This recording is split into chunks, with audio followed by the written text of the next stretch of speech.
Hello everybody, welcome to the first episode in my series going over my favorite albums of 2025. I believe there will be 3 episodes of this. I'm pretty sure my video for 2023 I just did 10 albums and a bunch of honorable mentions. And then for 2024 I had 25 albums, I believe, also with some honorable mentions. So that video ended up being like twice as long, which is probably why it got like half the views. And looking at the list of music that I liked this year, there was a lot I wanted to talk about, so that's why we're splitting this up into 3 videos. Which, I'm filming this on the 20th of December, so the year's not over yet. I still have some stuff to listen to that I need to go back that I haven't listened to yet. And there's still stuff coming out, so, yeah. The other episodes will be on into next year when I actually film them, and I imagine all 3 of these videos will probably come out around the same time too. Anyways, I want to cut down on the time and I'm just sitting here yapping, so let's get into it. There was a lot of great things in music this year. There's also some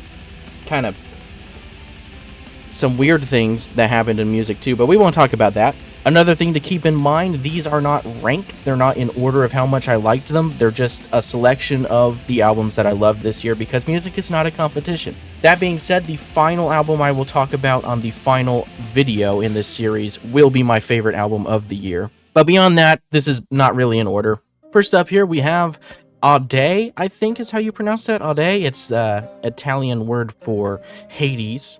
And this band's lyrical content is centered around ancient Rome. Very cool stuff if you're into bands with themes like I am. The music also reflects this with a lot of ancient Roman style folk instrumentation added into it and like actually mixed into the death metal, so it's really sick. As for the type of death metal, I'd say if you're a fan of bands like Hideous Divinity, you'll definitely like Hyrde. Prior to this, I had listened to one of their other albums. I can't remember the name of it. It was the one with the war elephants on the cover, and it's really sick too, so definitely go back and check out this band's other work. I really need to go back and check out the band's other work. They're kind of a super group too. They got members from all kinds of other bands. But yeah, SVPPLICIVM by Hyrde was fantastic. One of my favorite albums of the year for sure. Definitely check this out. Again, if you like bands with themes centered around ancient cultures, here you go. This is awesome. I really dig that type of thing, and Hyrde did an excellent job here. And again, the way the folk instrumentation is mixed into it is so sick. Next up, we have Scimitar, Scimitarium I. I was actually surprised this one is on Sarah's list on Banger TV, her favorite albums of 2025, which is really cool. I'm glad that this got some big attention because this is a really killer EP. This band's from Denmark and the music is blackened heavy metal. One of the things that I really loved about this album, and you might notice in the sample that I have playing here, is that the lead guitar is over in one speaker and then the rhythm guitar is over in the other speaker, and they're doing completely different things the almost the entire album, which I think is just really cool. The vocals are also really killer. I really love the way the backup vocals are mixed in. In particular, the song Red Ruins, the chorus of that one, I think was probably my favorite moment on the album. Anyway, yeah, some really sick stuff. Go watch Banger TV, go watch Sarah's review. She has a lot more insight, a lot more things to say about this than I do. But I was very happy to see this in someone else's list, especially a big one like that. Definitely go check out Scimitar. I really am looking forward to what they do in the future, because this was excellent. Next up here, we have the Gloomy Radiance of the Moon with As the Stars Shatter in Agony. That is a mouthful. It's also just a really killer album. Shout out to Black Metal Album Art for introducing this to me. I don't know if you would describe this as epic black metal. Maybe the best way to go is just call it synth-infused black metal, because it is very synth-infused. Constant synth stuff happening in this album. The Metal Archives calls it symphonic black metal. I guess that does work. But yeah, this is a one-person black metal band from the Netherlands. There's a lot of really cool, unnerving melodies on this album, which is something that I really enjoy. If you like one song on this, you're gonna like the rest of the songs on this too. Very solid album, very killer music. If you want something a bit more underground, this is something to check out for sure. I think where I found it from, the Instagram page there, is probably the only place I've actually seen anybody talk about this. But yeah, I was very pleasantly surprised by how good this was. Definitely going to be checking out the band's older work. And I guess we'll move on to something now that is not underground at all, something very well known, which is Cryptopsy with an Insatiable Violence. Cryptopsy really needs no introduction. We all know who they are. If you're into death metal at all, you've probably listened to None So Vile. And honestly, I think this is their best work since None So Vile. Not really a lot to say that hasn't been said already. I'm sure this is going to be on a lot of people's lists because, again, it is just excellent. Flo Monnier is still one of the best drummers in the genre. Christian Donaldson's riffs are insane. There's a lot of really memorable riffs on this album. Some cool chord progression moments too. Like, there's a lot of really blackened parts of this album. Matt McGachy has been kind of controversial, I guess, for the band, but he gives probably his best performance to date on this album. He is really, really good, and I've always liked his stuff with the band. Olivier Pinard, I think might be how you pronounce the bassist's name. He is a really killer bassist. Actually, the bass is one of the things that I really, really loved about this album. There's some full-on bass solos, which is just sick. I love a good bass solo. But yeah, Olivier, if that is how you pronounce his name, he was also on Cattle Decapitation's last two albums, Death Atlas and Terracite, which are both really, really killer, and both also kind of have this blackened feel to them, so I don't know if he kind of had a little bit to do with the feel of this new Cryptopsy album, because it really does feel a lot like those last two Cattle Decapitation albums to me, but obviously with the Cryptopsy spin on it. Anyway, we all know Cryptopsy, very famous Canadian death metal band. Very brutal, very technical stuff. For sure, this is one of the most aggressive albums of the year, too. I think it's probably also the most aggressive one I'm going to be talking about in my videos here. And honestly, I think this is my second favorite album from them, behind None So Vile. It's really, really killer. I think it's a modern classic in death metal, especially the more extreme side. Next up, something that I really didn't expect to put on this list, but I'm very glad it is on my list, which is Dropkick Murphy's new album, For the People. Like, I put this one maybe right alongside the Menace of Times here, which is my favorite album, maybe also because I bought this the year that it came out, back in 2007. I was 13 when I bought this, and it's still one of my favorite albums today, especially in the genre of Celtic folk punk. For the People really does feel like a return to form for the band too. I was looking at the track list, and it's definitely one of the most solid things they've done in a long time. I really dig the mix on this album. The guitars sound really good in particular. I think that is a big thing that you need to have just right for this type of music, because it lets the banjo sit in the mix really well. It lets the bagpipes sit really well into it. Yeah, this is probably the best sounding album they've had since the Menace of Times, in my opinion. I was very pleasantly surprised with this one, because this is a childhood favorite band of mine, and it's really sick to have a great album from them again. Also, Al Barr is on one of these songs again, so that was really cool. He's kind of stepped away from the band a little bit, but yeah, he's featured on the Vulture's Circle High, so that's really cool. Man, there are great songs on here. Cool Stand With Us is really great. Chesterfield's an Aftershave. Bury the Bones. Super great album. I'm so happy that this was as good as it was. And hey, there's something different. I don't usually talk about punk music on my lists. But yeah, I grew up on punk rock, and the current age of punk is not very good, in my opinion. I think most of it is really bland and uninteresting, and it just kind of flat out sucks. Even a lot of the bands that I grew up listening to, just not very good anymore. But hey, Dropkick Murphys are here to show that they can still put out a killer album all the way through. No skips for me. This is an awesome album. For the People, Dropkick Murphys. Definitely go check this out. So yeah, I had a lot of fun with this, and another band that I've already mentioned before on previous year-end lists, Curta'n Wall, also really fun. I've already talked about this project before, so there's not really a whole lot to say here, but this is kind of a return to the kind of old school, more raw feeling stuff that Curta'n Wall has done in the past, which is really cool. I think this is one of the best sounding examples of that style. Very old school video gamey soundtrack quality to the music. If you already know this project, I'm sure you've probably already listened to it. I love medieval music and I love black metal, so when you mix it together, even if it's in a way like this that has kind of like almost a pop music quality to it where it's really catchy. I just think it's really fun, which is the same thing that everybody says about this project. It's really super fun. Anyway, I've talked about Curta'n Wall before, so go check out Georgie and the Dragon. Really sick return to the old school sound. I think he said that he is going to continue on with the newer sound as well, but every once in a while having an old school sound is really, really cool. Next up, we have, I actually don't know because I ordered these albums right before I hit record and I don't remember, so let's see. Disembodiment Spiral Crypts. This is some really disgusting death metal right here. Also, this artwork is really killer. Really gross looking stuff there. The guitar tone is so good. I just had to sample it again just to remember how sick it is. That's the thing that really stood out to me with this, beyond the really sick guitar riffs that are on this thing. The actual guitar tone is so perfectly disgusting for this music. Another Canadian band, but this album did come out through Everlasting Spew.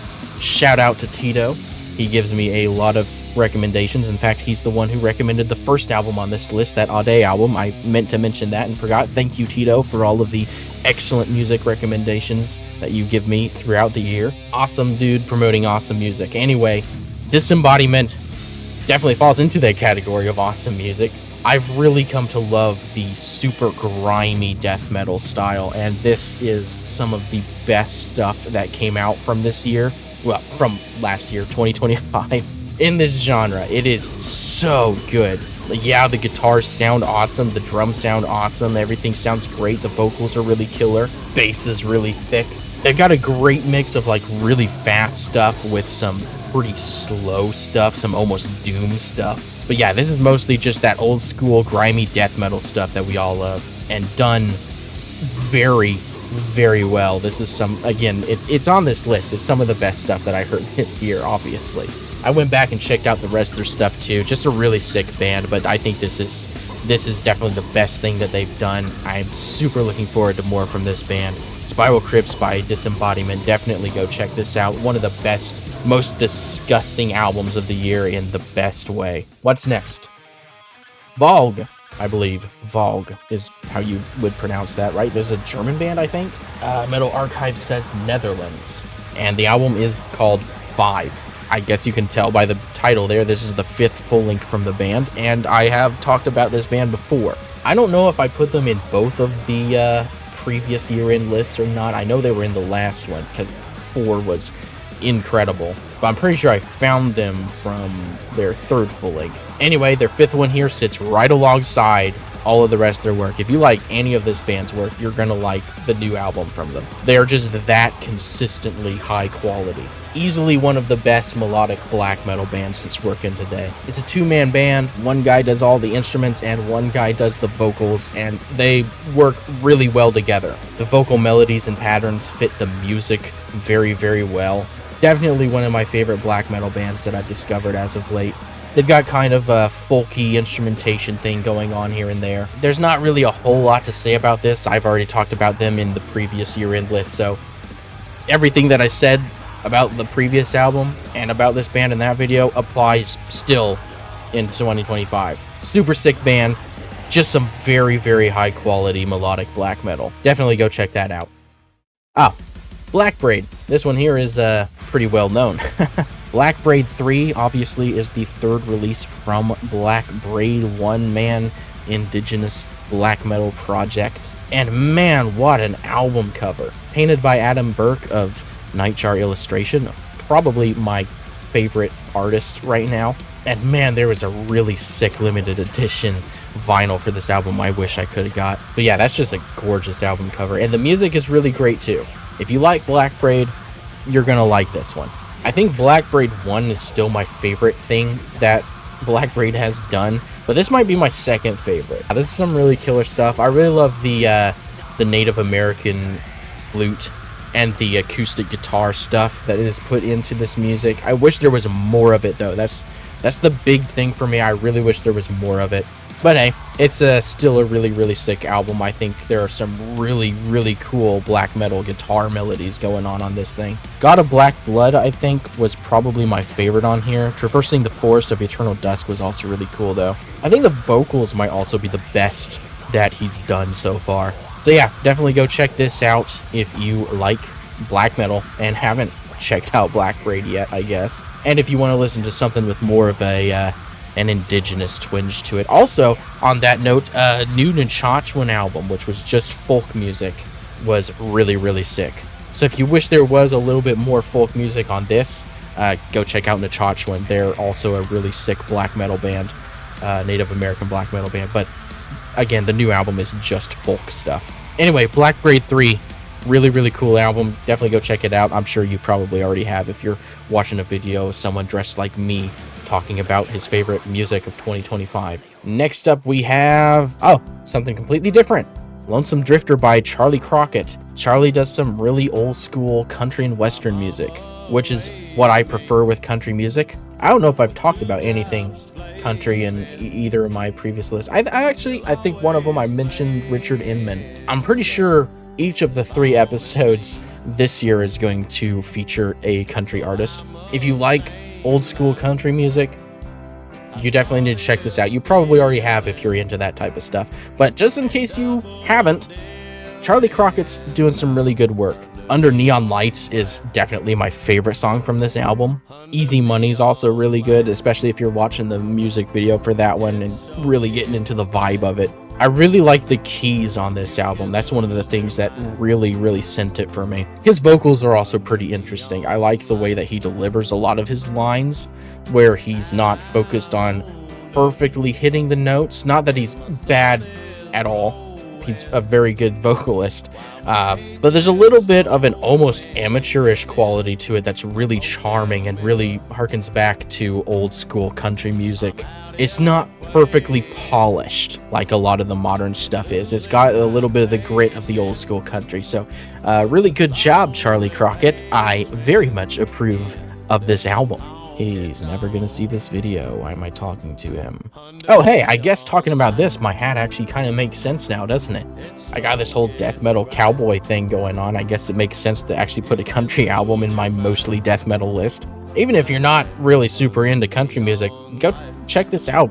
See if it changes your mind. Let's see. Let's move on here. What do we got? Hyrde and Hemlokk. Feohland. I probably butchered all of that. I mean, Hemlokk I know how to pronounce because that's a plant. Is it Hyrde? Hyrde?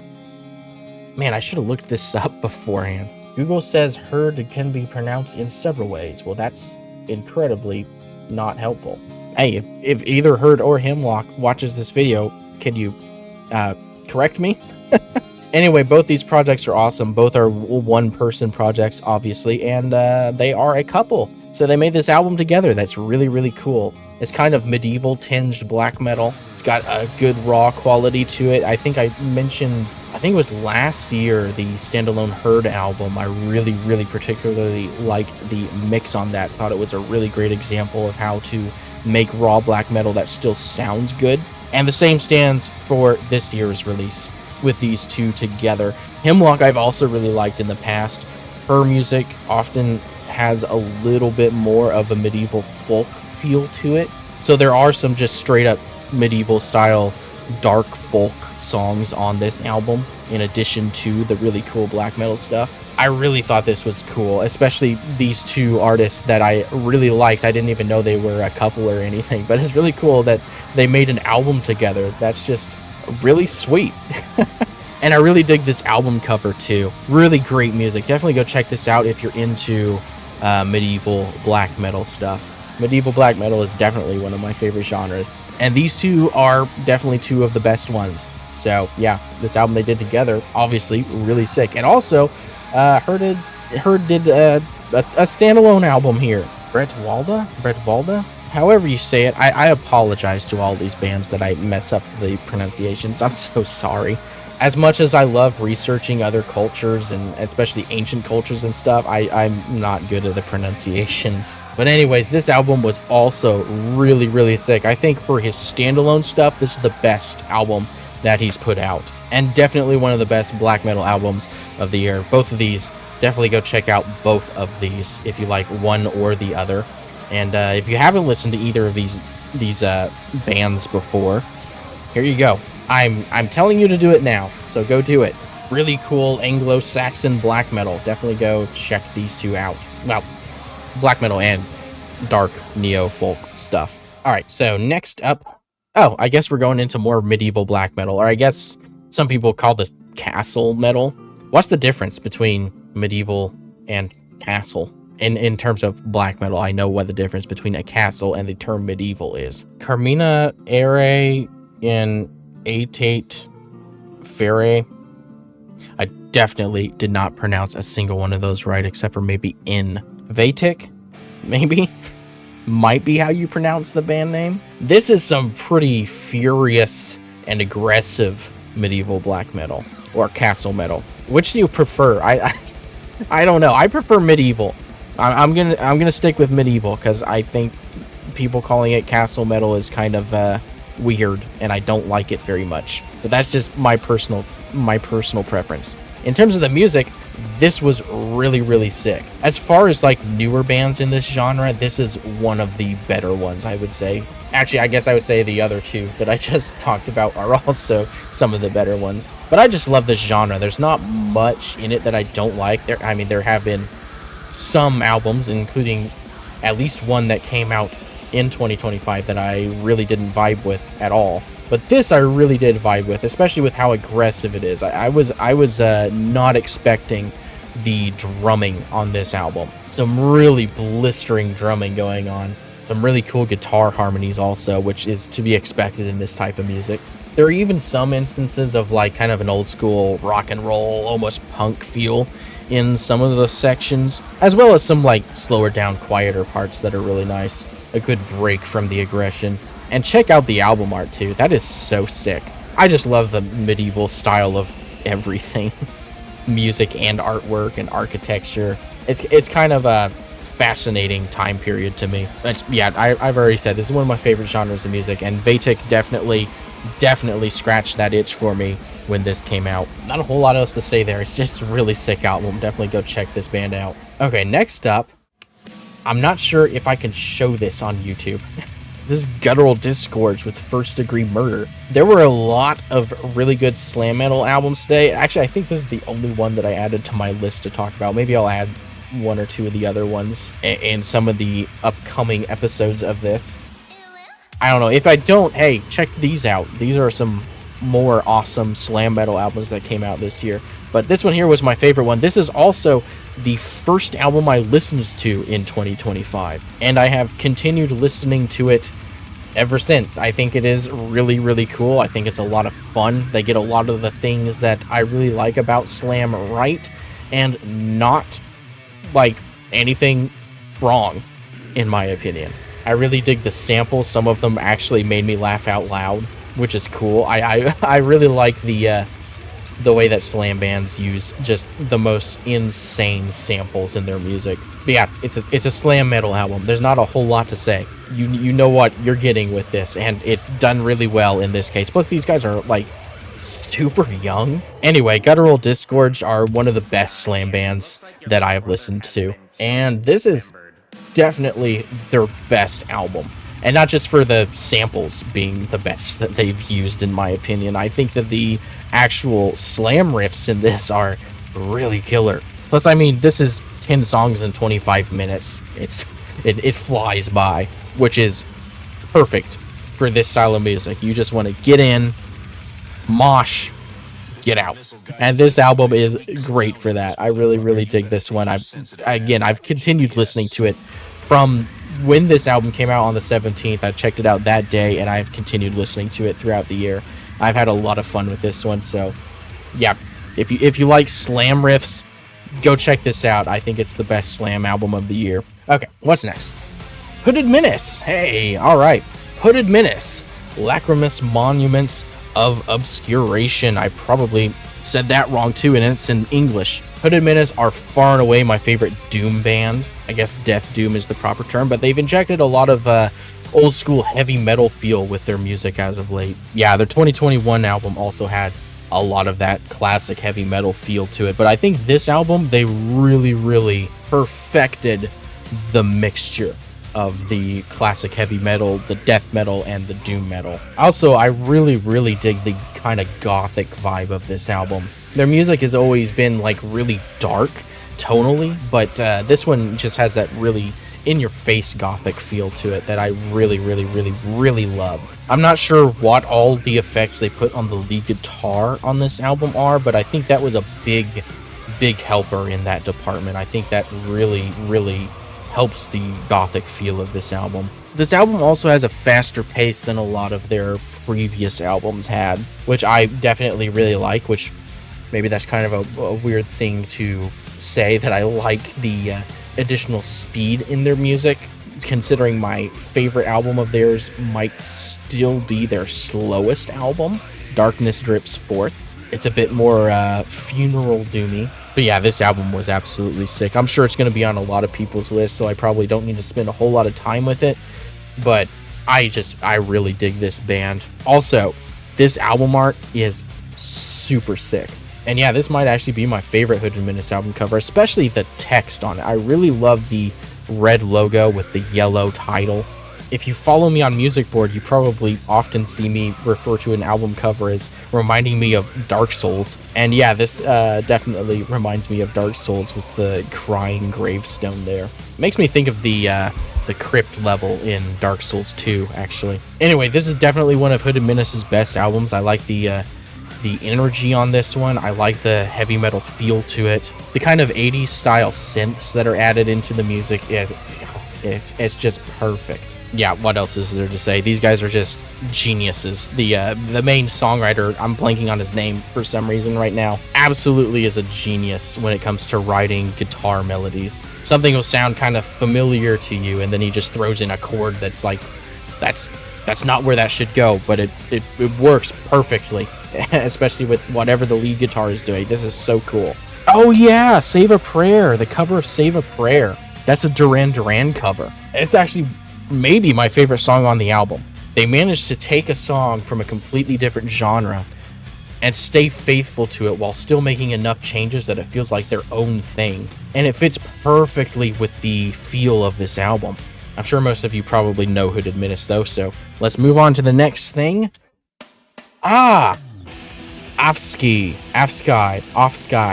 I'm not really sure how you're supposed to pronounce this either, and I'm not even going to try the album title, I don't think, because I respect this artist too much. This is actually, like, probably in my top 3 black metal albums of the year.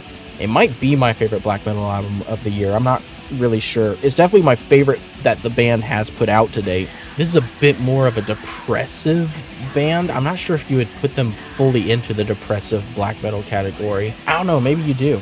Yeah, no, I think I'll put them in that category. Another single individual black metal band. Oh, this is another band from Denmark also. Yeah, I really liked this band for a while, and I was very surprised that this one actually became my favorite album from the band. The previous album, actually, I think I featured the previous album on an episode, didn't I? Was that last year? No, 2023. I think that was in my 2023 list. I can't remember if I featured it as one of my top 10 or if it was in the honorable mentions. But that album was also really great. This one, though, definitely is my favorite one the project has put out to date. The guitar tone in particular on this is maybe my favorite black metal guitar tone from all of 2025. The melodies are also just really sick. Like, there's one song, Arvescam, the 4th song on the album. That one, like, the opening melody, and it has, like, this note that kind of clashes that maybe doesn't quite work. Like it shouldn't work, but it does work in this particular melody. But it creates this kind of unnerving feel that I was a real big fan of. I just really like unnerving black metal, I guess. In addition to the guitars, the drumming was another highlight on this album. I liked a lot of the beats that were not conventional black metal beats per se. Of course, I also loved the double bass and the blast beats every time they popped up too. But the drumming performance was really fun on this. I enjoyed it quite a lot. The vocals also might be the best that this band has had so far. So yeah, I've talked about this band before, so I'll quit yapping about it so much, but this was one of my very, very favorite, if not my favorite, black metal album of the year. Definitely up there in my list. Next up, we have... Oh, Panopticon. Okay. Well, we technically have 3 things here. So this is the actual new album that came out. We have this. It's just a 2-song EP with an exclusive song and a re-recording of a song from the first album, I believe it was. And then this one here is a bunch of... I don't think re-recordings, per se, was it? They might have re-recorded the drums and the guitars for this.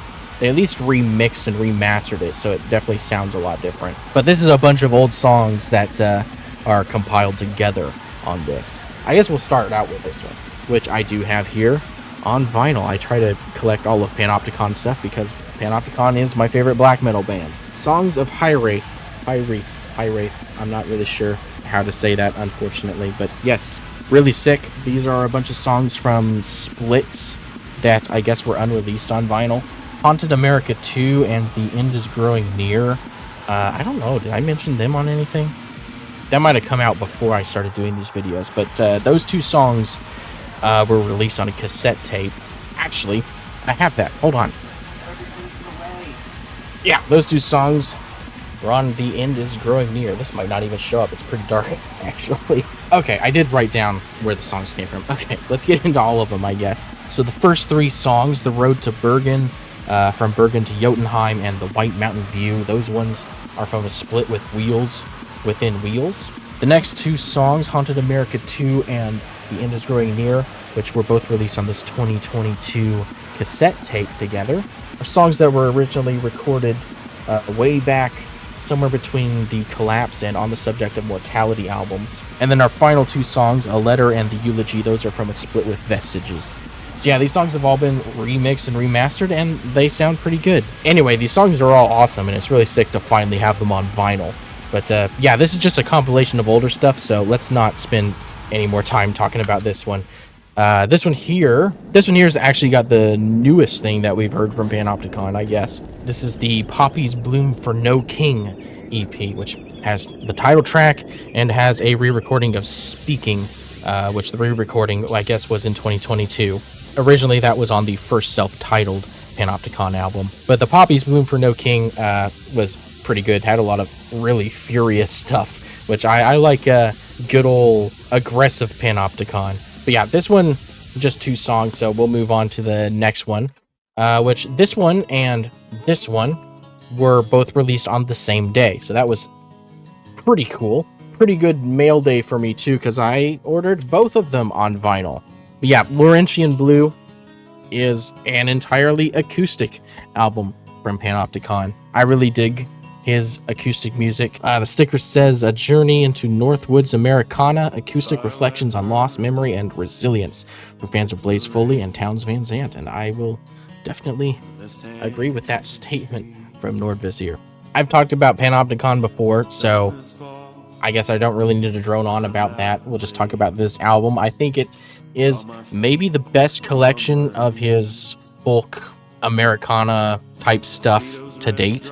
And it even has some bluegrass with Irony and Actuality. That one could have been right on the Kentucky album, which is my favorite of his work.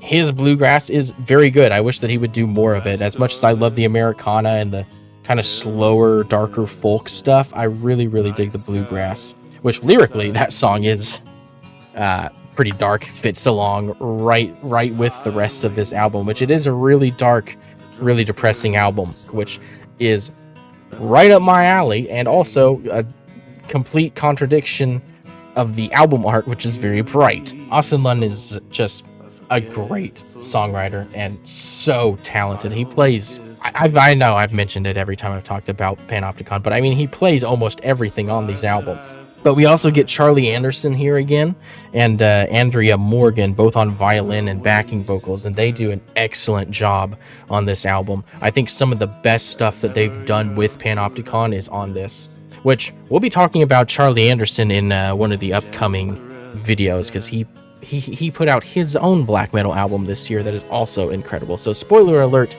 for one of the albums that will be on one of the later videos. But yeah, we'll be talking about Charley Anderson again. We also get William C. however you pronounce that, and Carl Burke. Sorry, William, for butchering your name there, but they both do vocals on the track An Argument with God, which I really liked their performances on that. That song also has kind of like this outlaw country swagger to it that I like a lot, and the only percussion on the entire album. And again, Irony and Actuality has the bluegrass feel to it, so there is some the variety on this album. I know I wasn't gonna like rank things, but this one is very, very high ranking for me. In fact, this is probably, well, not probably, this just flat out is my favorite acoustic based album of the year. My favorite thing in the folk, country, Americana, bluegrass, all of those type of genres, this is my favorite one in those styles. But yeah, if you like this type of music and you haven't listened to this yet, maybe because it's primarily a black metal band, this is no black metal, so yeah, if you like that type of music, check this album out. And I think that's gonna do it. Those are some of my favorite albums of 2025. Be sure to comment if you want, if you listen to any of these albums, what you liked about them, and give me some recommendations. I'll be sure to check them out. Anything that came out from 2025, or any recommendations for 2026, or any other year. Anyway, there should be 2 more episodes talking about more music, including my favorite one of the year still to come. So be on the lookout for those. Thank you so much for watching, and I won't see you in the next one because I can't see you, but you'll see me if you watch the next episode. So preemptive thank you if you do. And yeah, that's all. Goodbye.